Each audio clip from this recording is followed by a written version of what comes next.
I think the lighting panel is fairly well labeled, so when in doubt, read the labels. The entrance light is the light by the front door, the light right over the area that the music sound rack is in, and the light for this space here that we're standing in. That's the entrance switch. You turn it on, turn it off. There's another one right by the door that operates the same light, so you can leave the lights on, leave the entrance light on when you've turned all the others off, walk out the door and turn it off as you walk out the door. Okay. What a concept. That's awesome. Okay. Like it. The labels are fairly clear. The two that are, say, ceiling are the lights on top of the lanterns that light up towards the ceiling in the nave. Baptistry, guess what it does? Turn it on, lights that light up the baptistry turn on. Outer altar, central altar, outer circle. These are the lights that surround the area where the altar is. These are the outer portions of the altar. The central altar inner circle tends to light up just that part that's really where the altar is. High altar lights up the portion, the painting and everything else up by the high altar. Down lights. There are lights that face down from the ceiling in the nave. They go up and down with these, and they really are the ones that light up a good portion of the center of the nave for people sitting in there. Lanterns, near and far sight. Lanterns are the big lanterns. Turn them up. You get they provide lots of lights in the thing. Then there are owl down. They are the lights that face down along the side aisles of the nave.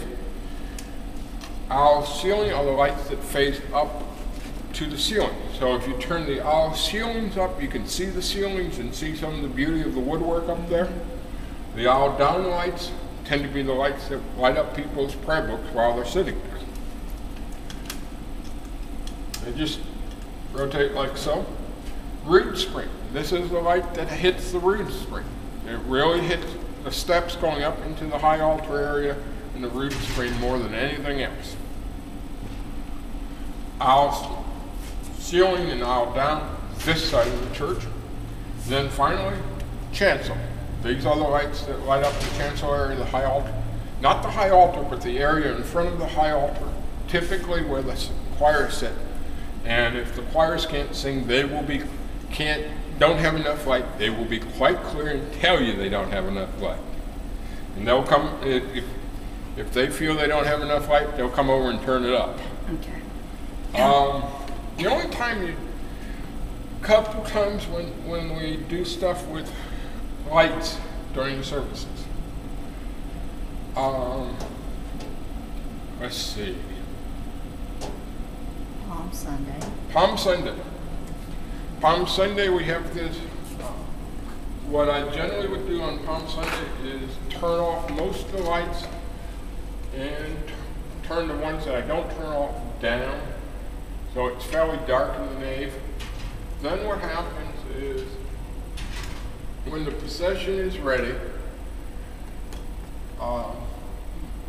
whoever is leading whichever clergy member is leading the procession will bang on the door and we'll have this little "who goes there" dialogue, and then they'll come in. And what you can do is, as they walk in, you can turn the owl down lights on the far side and the lanterns and the owl up lights on that side. Not the lanterns, but the ceiling light, the owl down lights on that side. You turn them up. When they come back, when they get back here, if you thought of it, you can turn the entrance light on, so that when they make the turn by the entry door, the light comes on them. When they hit the rood spring, you can turn the rood spring, the chancel, and the high altar lights on. When they get over here, you then turn on the owl down and ceiling lights over here, so that that again they appear to be, that the light seems to be following them around the nave. When they get down to the baptistry area, turn the baptistry lights on. When they walk down the center towards the center altar, turn the outer circle lights on first, turn the inner circle lights on next. Turn the lanterns on whenever you think of it, or when it feels like you need them. And you can turn the ceiling lights in the back. You've already turned the baptistry on when they went by the baptistry. You can turn the ceiling lights on anytime. Kind of the reverse process for Monday, Thursday.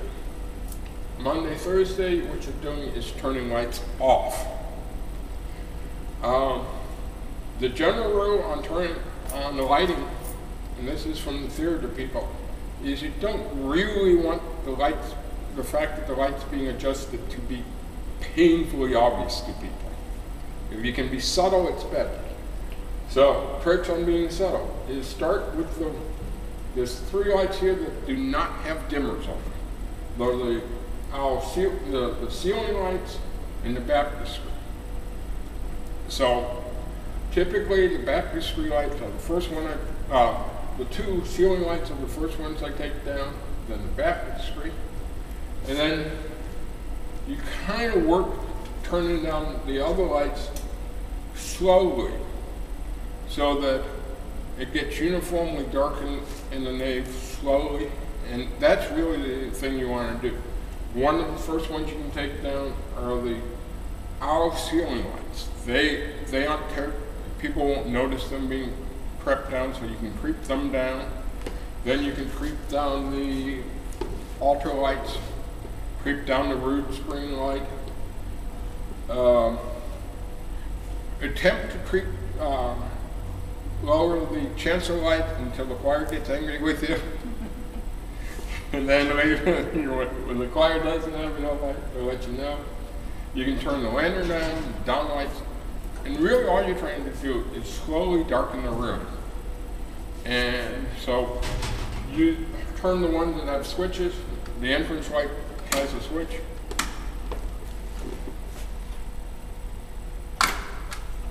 Turn the entrance light off. These 3 on switches off first, and then work your way through adjusting lights as best you can to not make any one place in the nave dark all at once, and to work your way so that nothing happens all at once. On the rheostats, just turn them slowly or slide them slowly, and that will help you manage that effect of gradual darkening. Because if you just turn the light off at once, it's jarring. The other thing that happens is some task forces will decide they want to play games with lighting. Typically, Lent and Advent are the 2 times, and they like to have the lights turned down real low before service, and then have the lights turned on either during the procession, and that's up to the individual task forces and the Lions. If they don't ask you to do it, don't do it. And if they do, and someone's here, fine. Otherwise, it can be their job. There's nothing magic about turning lights on and off.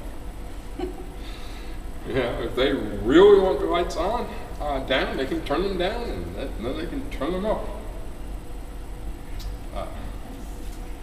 There's nothing magic about it. That's it on lighting.